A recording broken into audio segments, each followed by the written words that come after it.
Que bom que nós estamos aqui juntos nessa manhã. Ontem nós tivemos uma boa e importante reunião aqui com a liderança da igreja. Passamos um tempo aqui de café da manhã, de conversa, e tem sido muito bom ver o Espírito que o Senhor tem dado à nossa igreja, tudo que Ele tem feito no nosso meio, a importância de nós estarmos juntos em comunidade, em comunhão. Ao longo desse mês de julho, você já sabe, nós estamos estudando os textos das 7 cartas enviadas às igrejas do Apocalipse, ou as 7 cartas enviadas à igreja da Ásia Menor, que é... não entenderam. Enviada às 7 igrejas da Ásia Menor, que é a atual? Graças a Deus. Nós temos estudado essas 7 cartas, são 7 cartas importantíssimas, que tem muito a nos falar ainda hoje, tem muito a nos ensinar ainda hoje. Eu quero te convidar a você abrir a sua Bíblia no Apocalipse, livro do Apocalipse, capítulo 3. Livro do Apocalipse, segundo escreveu João, no capítulo 3. À noite nós vamos passar o vídeo aí da EBF, da atividade que nós tivemos da EBF. Ontem também tivemos uma atividade da maturidade, né, irmãos?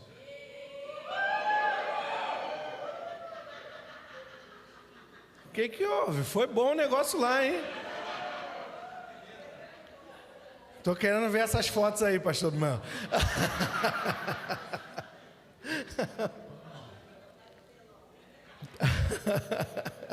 Que bênção, que bom que os irmãos tiveram esse dia de confraternização com a liderança, isso é muito bom. É bom que a igreja está além das 4 paredes, não é isso? É comunhão nos lares, comunhão fora do prédio, isso é muito bom. É muito bom ver a igreja assim, em comunhão, unida, participando. Que Deus abençoe a maturidade, os seus líderes, que Deus abençoe todos os ministérios da igreja, assim também como o ministério infantil. À noite nós vamos ver o vídeo aí da IBF. Diz assim o texto do Apocalipse, capítulo 3, do versículo 1 ao versículo 6, diz o texto da palavra do Senhor.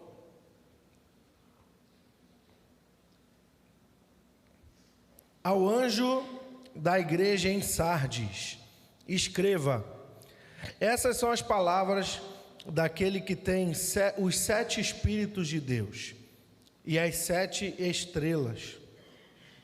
Conheço as suas obras. Você tem fama de estar vivo, mas está morto. Esteja atento, fortaleça o que resta e o que estava para morrer, pois não achei as suas obras perfeitas diante ou aos olhos do meu Deus. Lembre-se, portanto, do que você recebeu e ouviu, obedeça e arrependa-se. Mas, se você não estiver atento, virei como um ladrão, e você não saberá a que hora virei contra você. No entanto, você tem aí em Sardes uns poucos que não contaminaram as suas vestes. Eles andarão comigo, vestidos de branco, pois são dignos. O vencedor será igualmente vestido de branco. Jamais apagarei o seu nome do livro da vida, mas o reconhecerei diante de meu Pai e dos seus anjos. Aquele que tem ouvidos, ouça o que o Espírito diz à igreja em Vista Alegre. Amém? Vamos orar?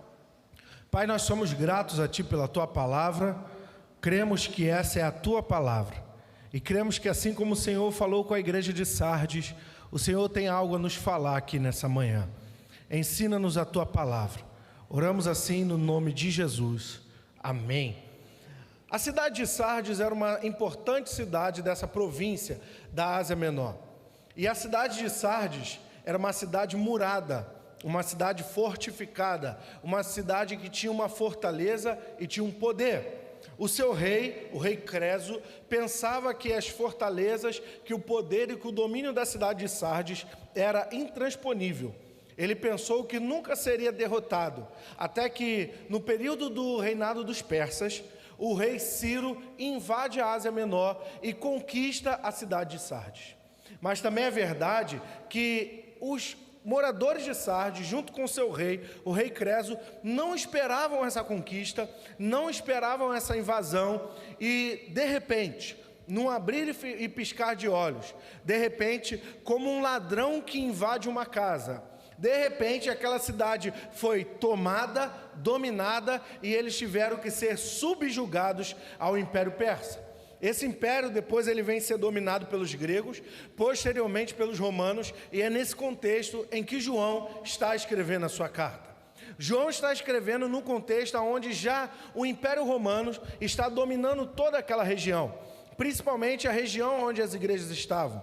E Sardes, até então, não voltou a ter um domínio próprio, não voltou a ter um rei próprio, não voltou a ter uma condição de independência. Assim como foi no contexto dos persas, depois no contexto dos gregos e posteriormente nos romanos, a cidade de Sardes não teve mais independência para se autorregular e para se autodominar.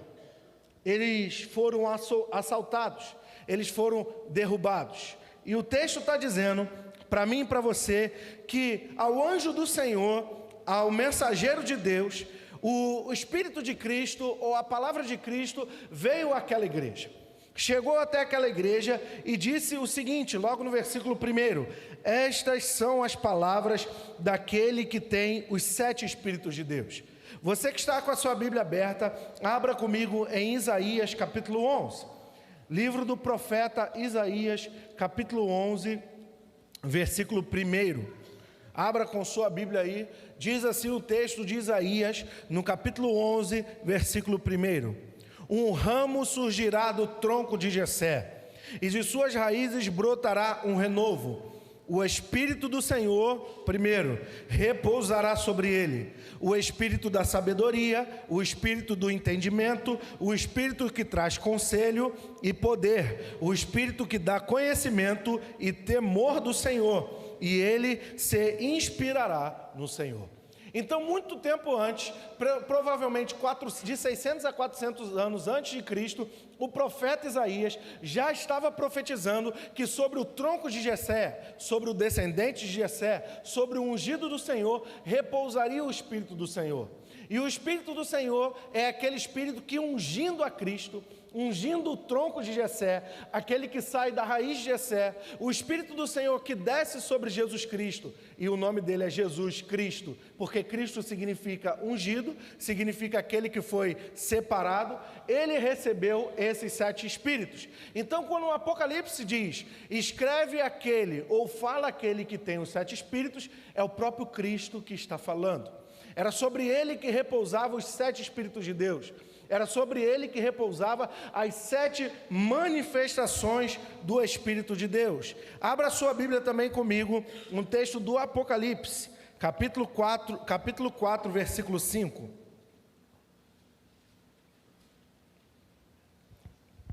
Do trono saíam relâmpagos, vozes e trovões. Diante dele estavam acesas 7 lâmpadas de fogo, os quais são os 7 Espíritos de Deus. Ainda no Apocalipse, capítulo 5, versículo 6, diz assim o texto da palavra do Senhor: depois vi um cordeiro que parecia estar morto, em pé, no centro do trono, cercado pelos 4 seres viventes e pelos anciões. Ele tinha 7 chifres e 7 olhos, que são os 7 Espíritos de Deus, enviados a toda a terra. Agora abra a sua Bíblia, você que gosta de Bíblia, abra comigo no texto de Zacarias, profeta Zacarias, capítulo 3, versículo 9. Profeta Zacarias, capítulo 3, versículo 9. Vejam a pedra que coloquei na frente do Josué, que é o sumo sacerdote. Ele tem 7 pares de olhos. Eu gravarei nele a minha inscrição, declara o Senhor dos Exércitos, e removerei o pecado de toda a terra num único só dia. O que significa os 7 Espíritos de Deus?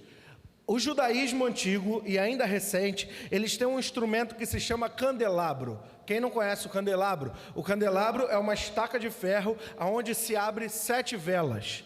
Aquelas 7 velas, elas significam a completude da iluminação. As 7 velas significa a luz do Senhor que ilumina sobre toda a terra. E o Novo Testamento está falando para mim e para você que, na verdade, essas luzes, esse candelabro, manifesta, simboliza, representa os 7 Espíritos de Deus. E os 7 Espíritos de Deus, os textos que nós lemos estão dizendo para nós que são os olhos do Senhor que estão sobre toda a terra. Em outras palavras, os 7 Espíritos, ou o Espírito Santo de Deus que estava em Jesus, é o olhar, a luz, o poder que Deus tem para ver toda a terra, para contemplar toda a terra, para conhecer todas as pessoas e para ter todo o entendimento. 7 simboliza a completude, 7 simboliza aquilo que é o todo, 7 manifesta que em Cristo, na pessoa de Jesus, está a completude da unção e Ele tem os olhos sobre toda a terra. Então, o que a carta de Sardes tem de primeiro para nos falar nessa manhã?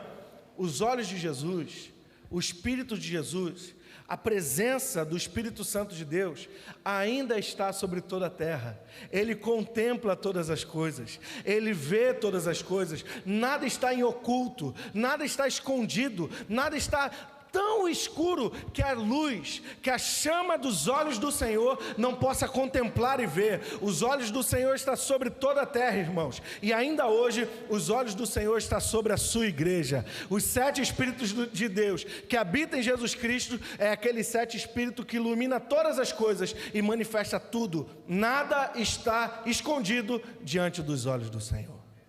E o texto está dizendo, ainda em Apocalipse, no capítulo 3, que Ele tem os 7 Espíritos de Deus e as 7 estrelas. E aí, como alguém que conhece todas as coisas, Ele diz assim, olha, conheça as suas obras. Porque Ele tem os 7 Espíritos, o Espírito do poder, do conhecimento, da sabedoria. Então Ele sabe de tudo, Ele vê tudo e Ele diz, quem parece muito lindo, quem parece me seguir, quem tem aparência de discípulo, mas por dentro já morreu há muito tempo. Isso nos ensina que na igreja de Jesus não basta nós parecermos, não adianta nós termos aparência, não importa nós nos parecermos bonitinhos, o que importa é a essência que está nos nossos corações.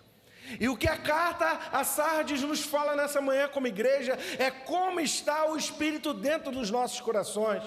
Será que como a igreja aqui no bairro de Vista Alegre, nós temos a aparência de vivo e nós estamos realmente vivos? Ou nós temos a aparência de vivo ou nós já morremos há muito tempo? E Jesus está falando aqui para a igreja de Sardes e alerta a igreja de Vista Alegre nessa manhã. Eu virei até vocês. E aí no versículo 3, ele fala assim, olha que interessante. Lembre-se, portanto, do que você recebeu e ouviu. Obedeça e arrependa-se. Mas, se você não estiver atento, eu virei contra você, eu virei como um ladrão, e você não saberá a hora que virei contra você. Lembra que eu falei que a cidade de Sardes, ela tinha sido dominada? Ela tinha sido invadida?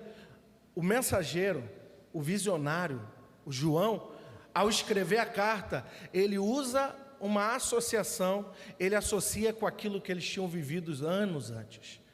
A cidade tinha sido dominada, a cidade tinha sido invadida. O texto está dizendo que Jesus virá da mesma forma.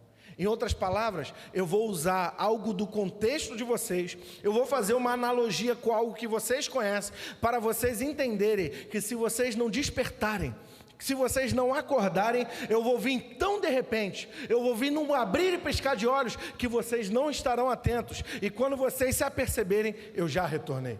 E você que está com a Bíblia na sua mão, aberta, abra comigo na segunda carta de Pedro, capítulo 3, versículo 10. Olha só que interessante, segunda carta de Pedro, capítulo 3, versículo 10. O dia do Senhor, porém, virá como ladrão, os céus desaparecerão como um grande estrondo, os elementos serão desfeitos pelo calor, e a terra e tudo que nela há será desnudada. Agora abra no Evangelho de Mateus, capítulo 24. Evangelho segundo escreveu Mateus, capítulo 24.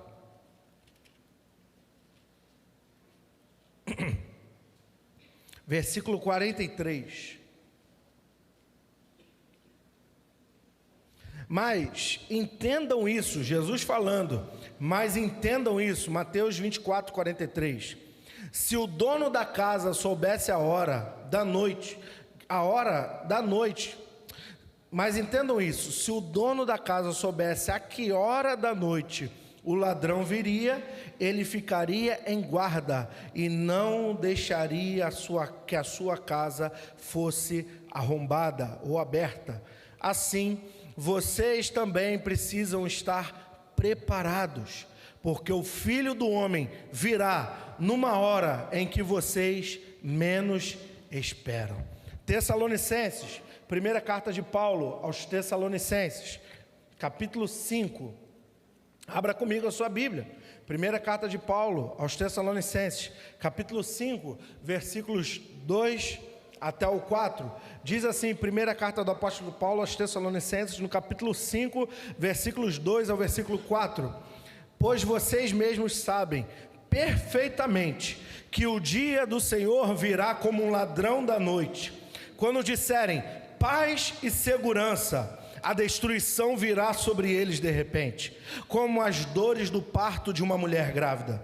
De modo nenhum escaparão. Mas vocês, irmãos, não estão nas trevas, para que esse dia os surpreenda como um ladrão. Vocês todos são filhos da luz, filhos do dia. Não somos da noite nem das trevas. Olha só o que o texto da Bíblia está dizendo. O texto está dizendo que o retorno de Jesus será de repente. A volta de Jesus será inesperada. O retorno do Messias será uma surpresa. E o texto bíblico está dizendo para mim e para você que muitos estarão dizendo, está tudo bem, ele não volta mais.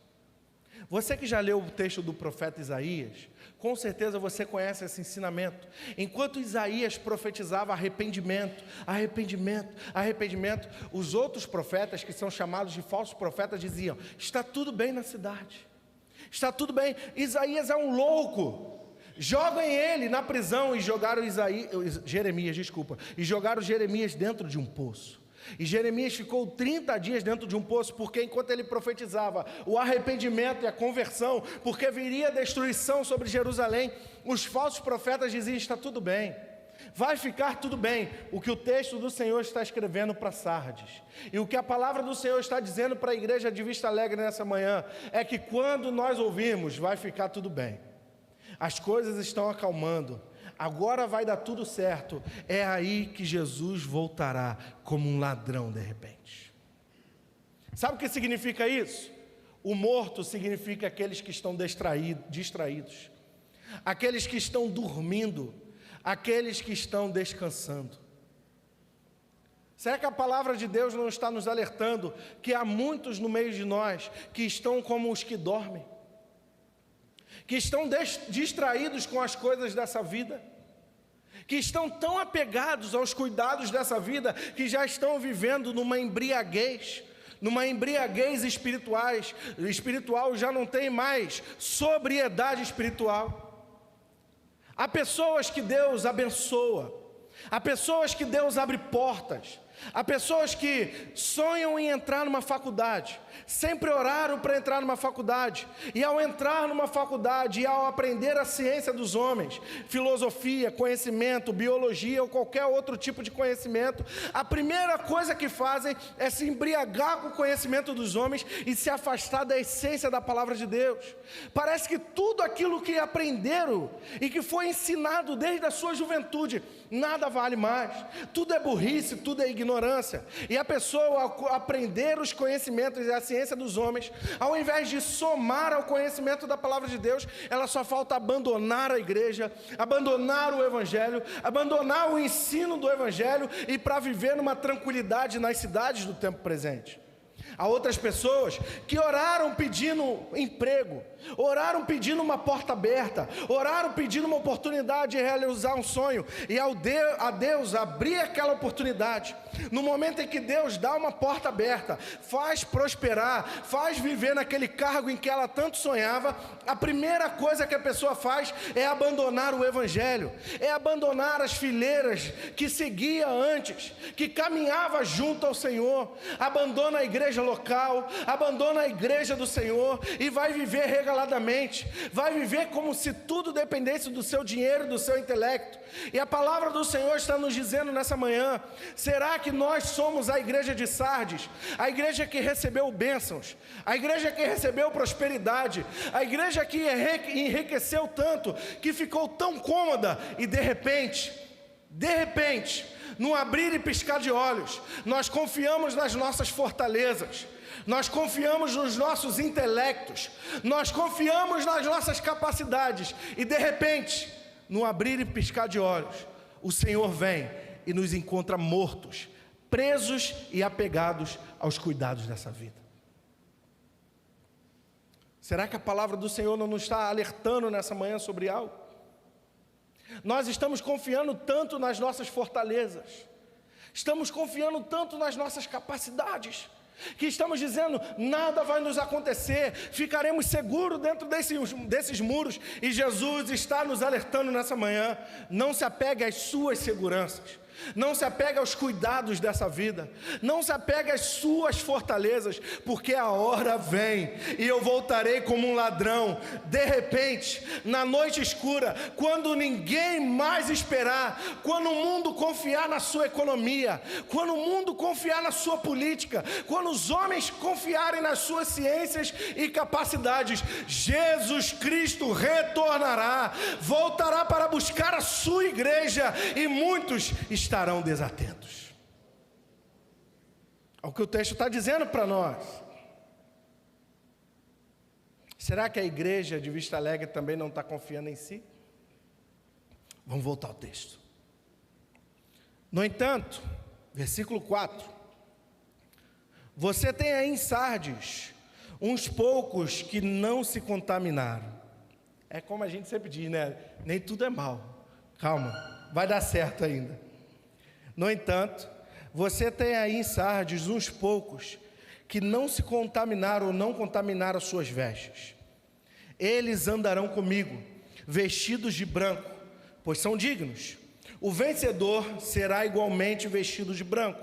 Jamais apagarei o seu nome do livro da vida, mas o reconhecerei diante do meu Pai e dos seus anjos. Aquele que tem ouvidos, ouça o que o Espírito diz às igrejas. E aqui o texto vai usar um imaginário que existe desde o Antigo Testamento, que é sobre o livro da vida. O texto está dizendo, e aí a gente até às vezes cai nessa tentação de pensar, vê se a gente não pensa assim às vezes, irmãos. Orei e me arrependi, meu nome está escrito no livro da vida. Pequei, errei, briguei com alguém, meu nome foi riscado do livro da vida.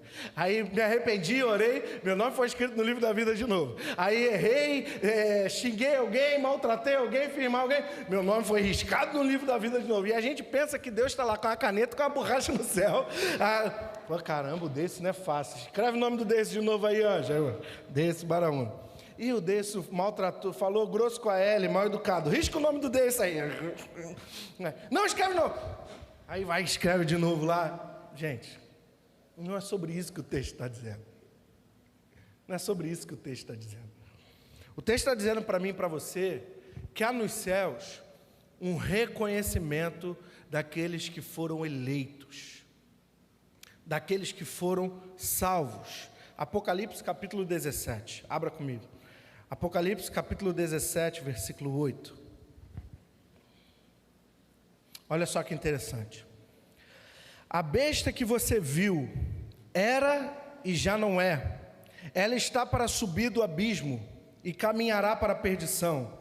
Os habitantes da terra, cujos nomes foram escritos no livro da vida desde a criação do mundo, ficarão admirados quando virem a besta, porque ela era, agora não é, e entretanto virá. Apocalipse capítulo 20, abra comigo, versículo 12.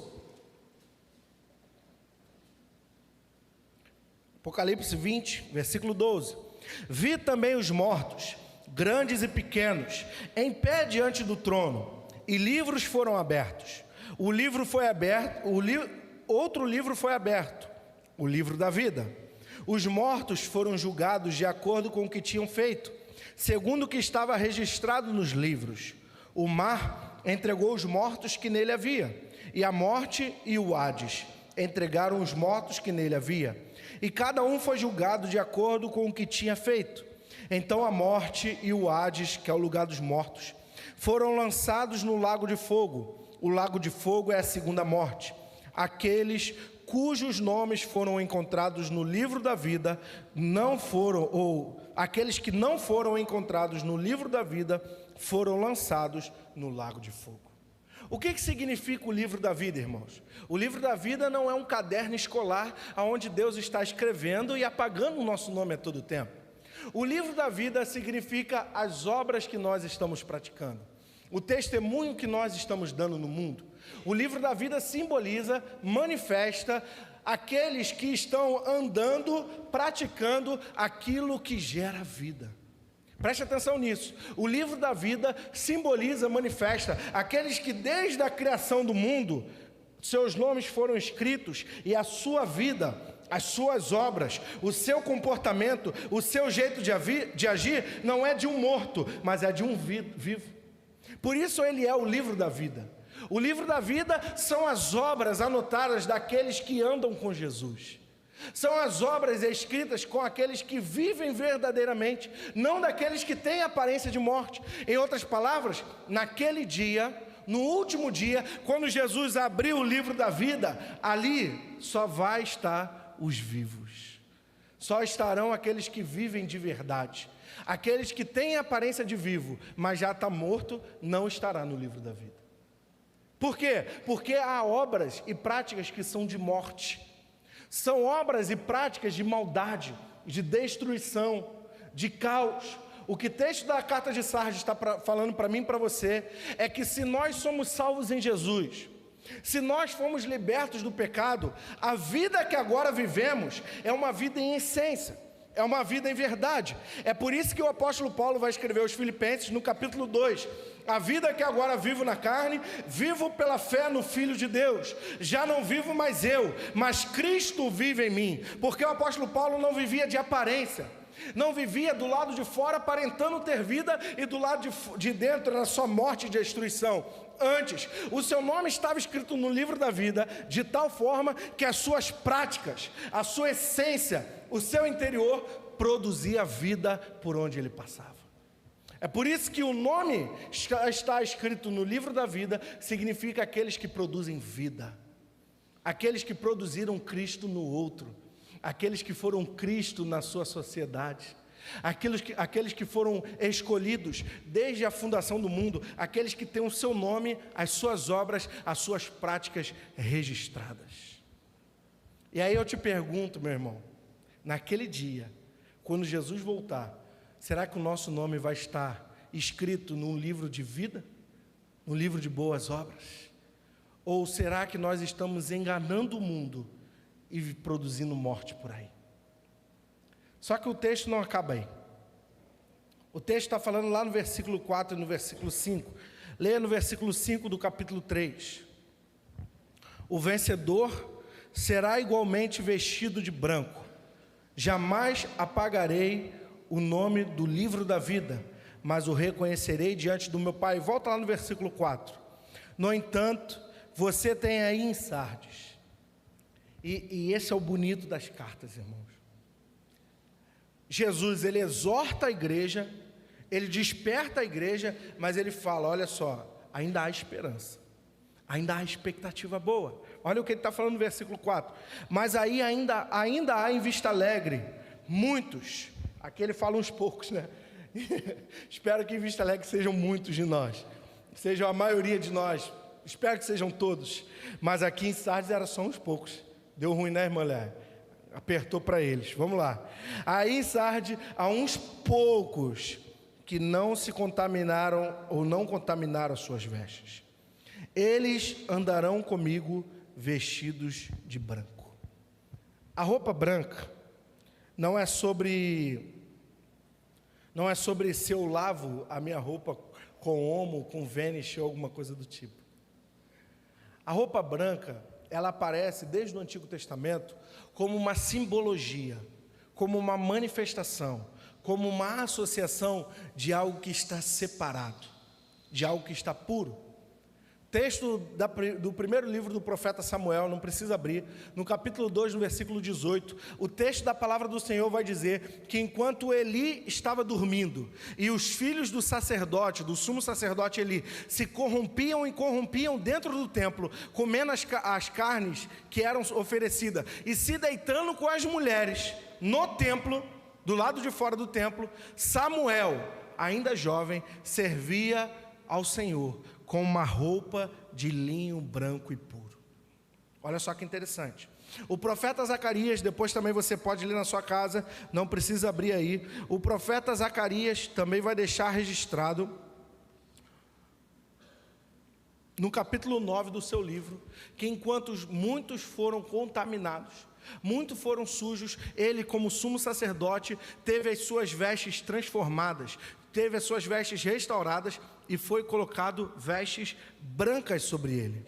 E você que está com a sua Bíblia aberta, abra a sua Bíblia comigo em Lucas capítulo 9. Evangelho de Lucas, capítulo 9, versículo 29. Evangelho de Lucas, capítulo 9, versículo 29. O Monte da Transfiguração, o texto vai falar para mim e para você, que, versículo 28, e aproximando 8 dias depois de dizer essas coisas, Jesus tomou Pedro, João e Tiago e subiu ao monte para orar.